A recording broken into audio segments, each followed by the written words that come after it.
Hello, lovely friend. I am Dr. Mary Barson. And I'm Dr. Lucy Burns. We are doctors, weight management and metabolic health experts. We are the creators of My Metabolic Action Plan, your two-step map to real health and weight loss, which is in fact the name of this podcast. Join My Map now at rlmedicine.com.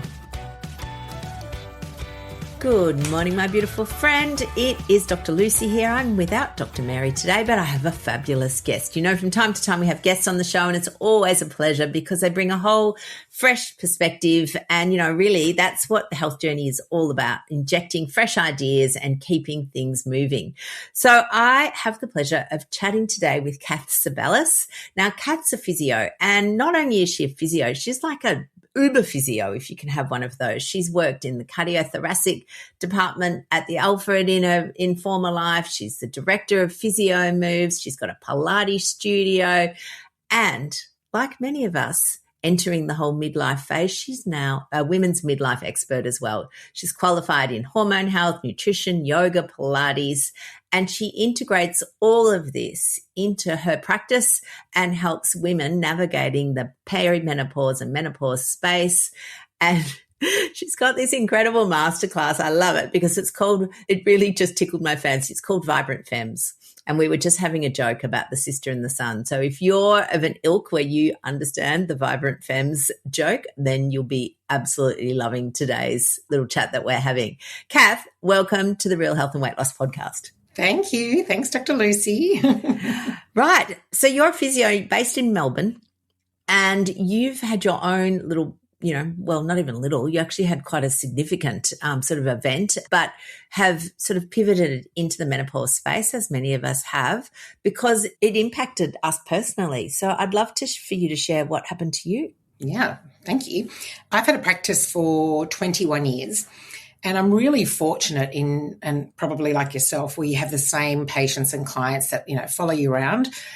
And I've been fortunate enough to have the same females in particular. They've been coming for 21 years. And I guess when you get to know someone for 1 and 2 hours a week in Pilates, they become, you know, more than just your random client that comes in with an occasional shoulder issue. So over the course of the years, I started my practice when I was 35. So yes, I'm 56. And sometimes that does feel like it's in dog years. So what's that? If you do the maths, close to 400, I think. I was going the other way and going, 8. Oh, okay. We'll go with yours. We'll divide, not multiply. Great. And that was sort of my age, you know, midlife women studying Pilates in their mid-30s.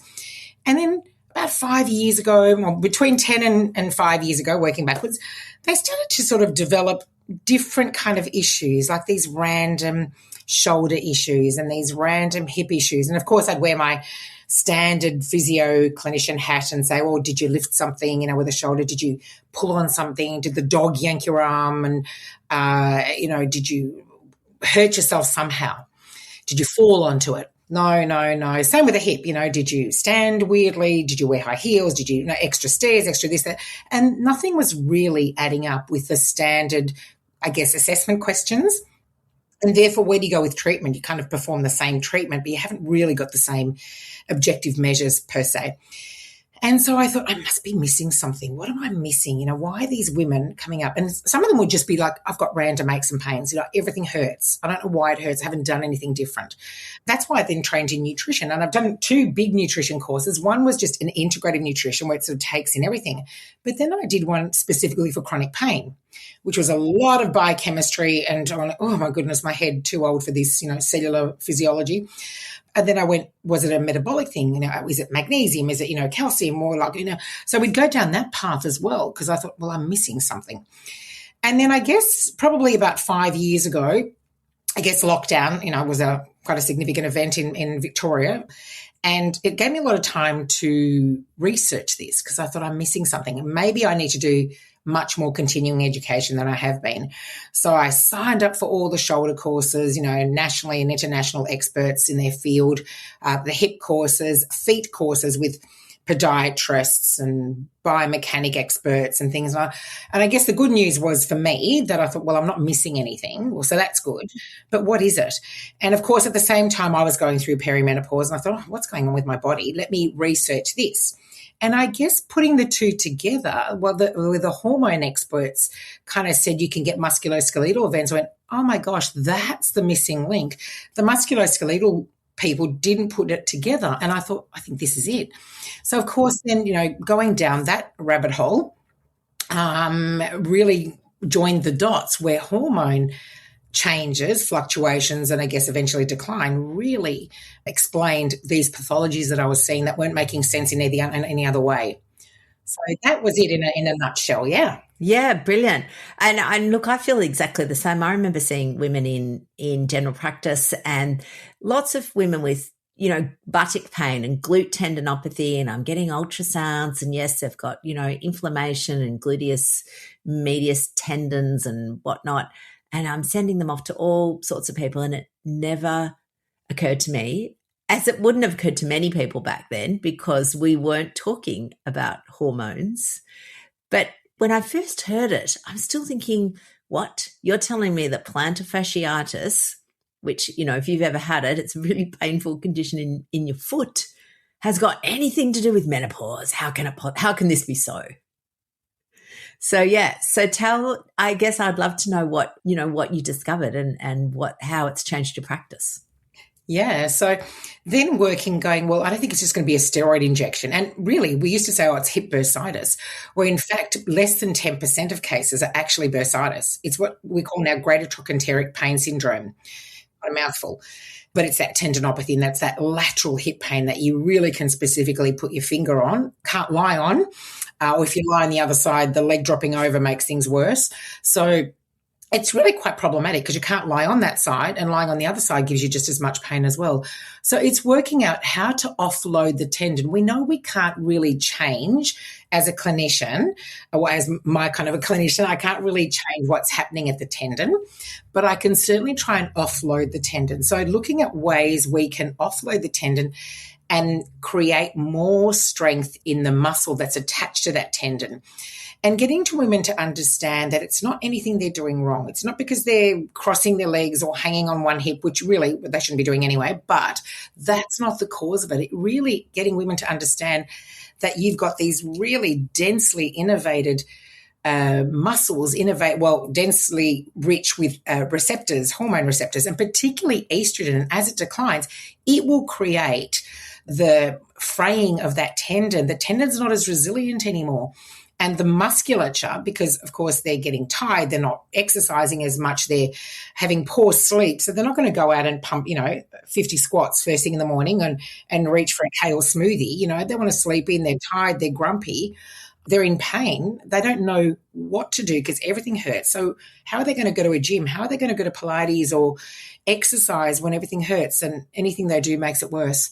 And, of course, we're of that paradigm where if it hurts, you've got to rest it. But tendons don't like that. Tendons need to be loaded, but they need to be loaded in a particular way, which when I did physio, a million years ago, they went, oh, no, don't do isometric because that increases your blood pressure and your head's going to pop off. Well, no, we actually know now that we need isometric loading, and it does hurt, but you've got to work just within those levels and work out what's too much and what's not enough.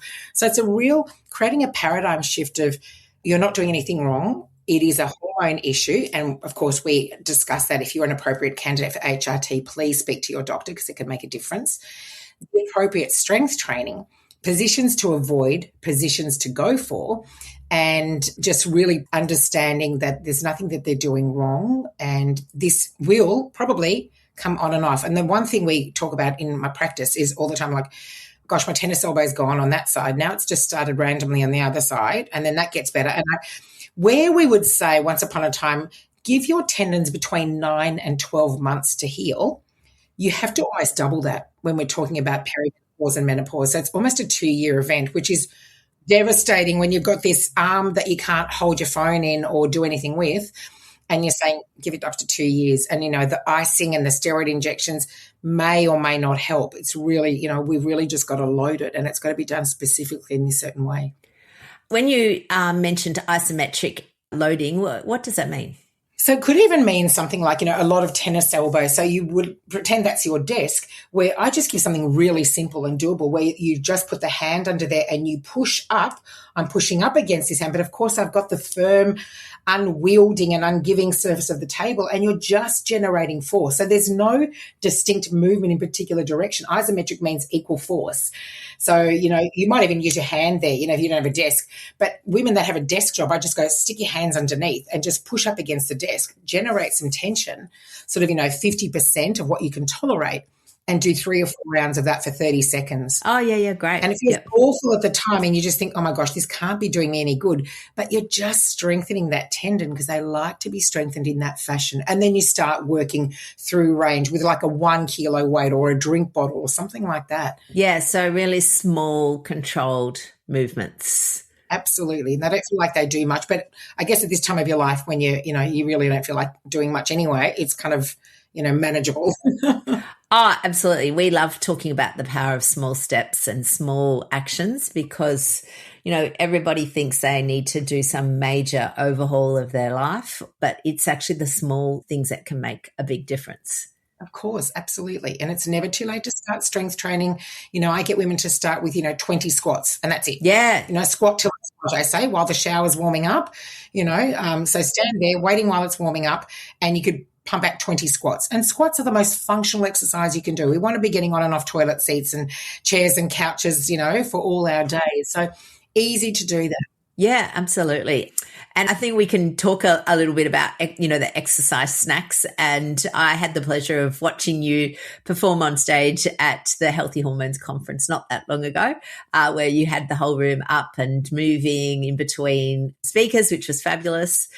But I just want to go back to the itises a bit more. So thinking about what women might be told, because again, if they go to you, fantastic, but they might be going to their, old man physio in the back block somewhere who doesn't know about menopause, who's telling them that they've got, a frozen shoulder.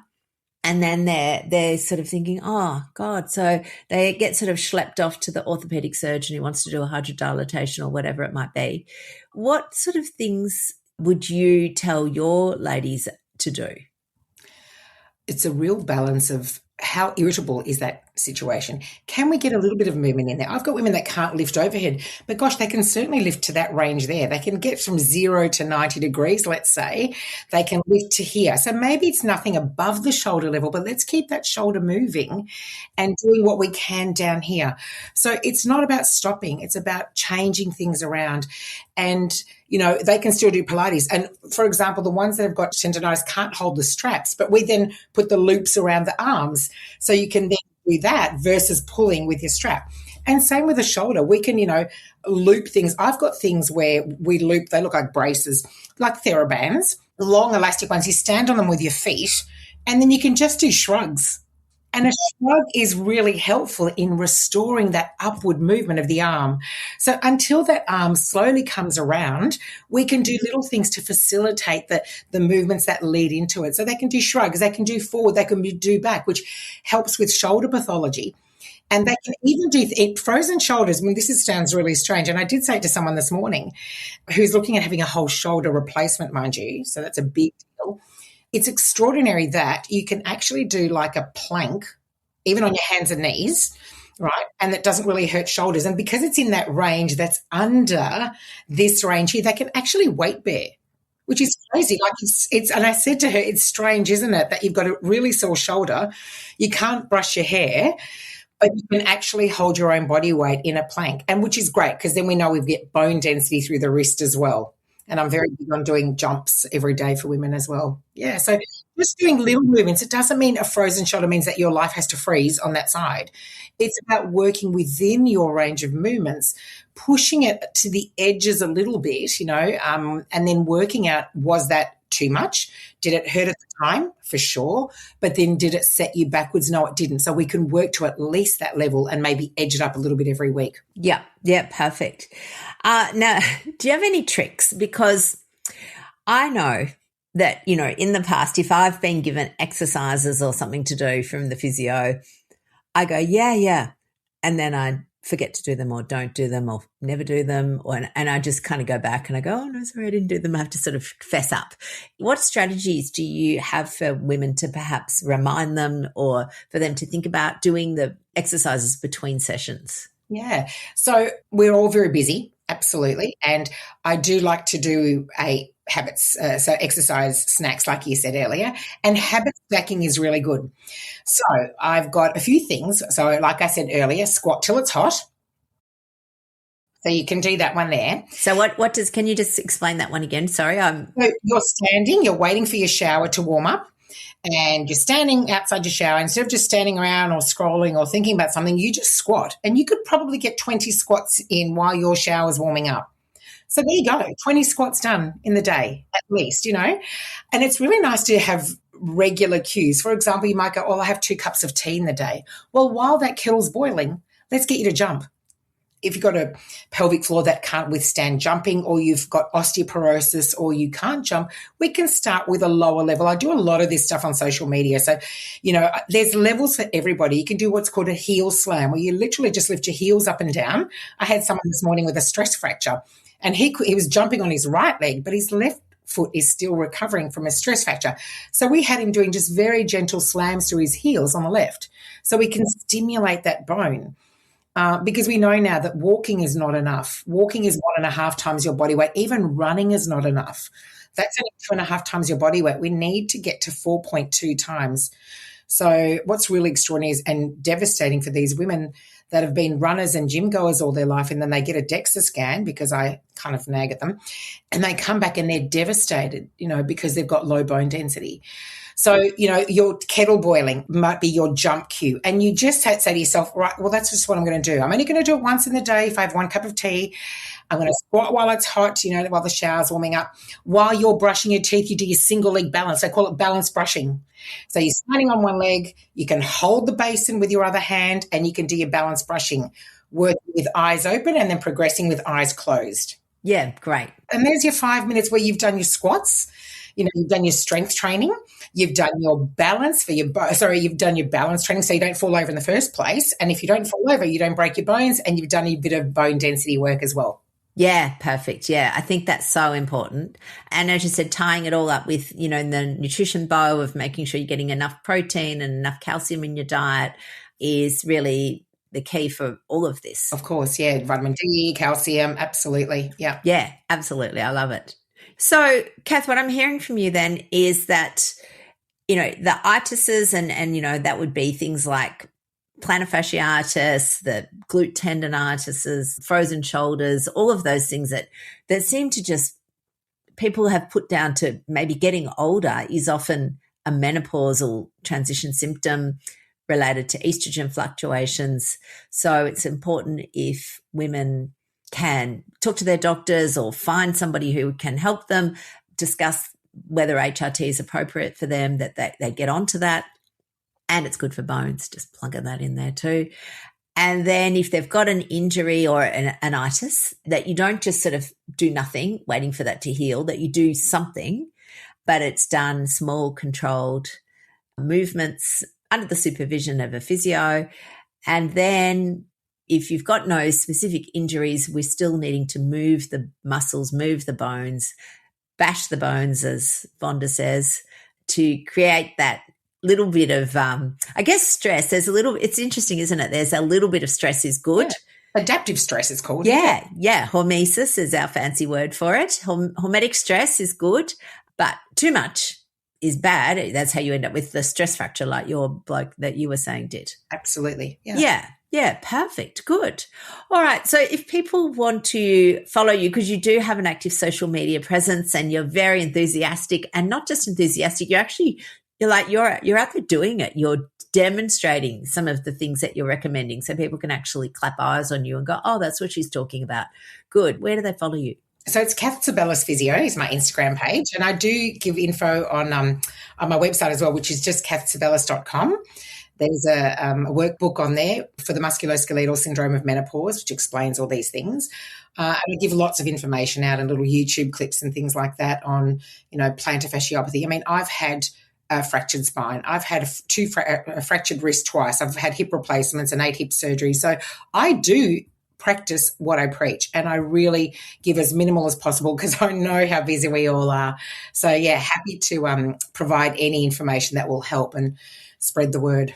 Oh, beautiful. And lovely listeners, if you're driving, we'll have all of Kath's contact details in the show notes for the podcast, so you can just click on there and have a look. But Kath Tsebelis is spelled KathTsebelis.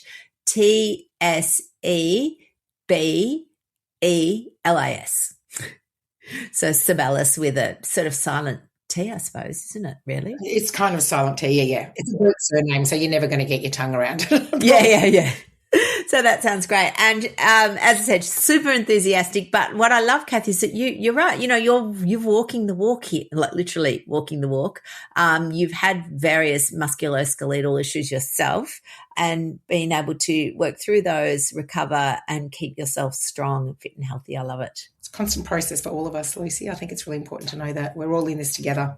Indeed. And, you know, for those of you who are thinking, oh my God, 20 squats, I can't do, just start with 2. Like, honestly, everybody starts somewhere. So some people who do lots of physical activity, 20 squats is like a blink of an eye. But for other people, you start with 2 and then do 3. It's all or something. Yeah, progressive overload, a little bit more than you did last week. Yeah. There's no competitions here. There's no winners. You're just competing with yourself. Yeah. Perfect. I love it.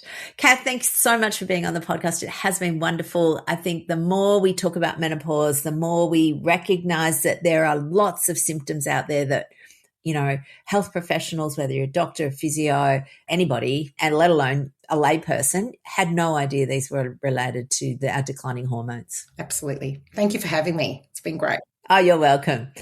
All right, my lovely friend, I will talk to you all next week, probably with Dr. Mary. I'm not sure. We'll see how we go. Otherwise, it'll be one of us, both of us, or us and a guest. We'll see you all next week. Have a fabulous week ahead.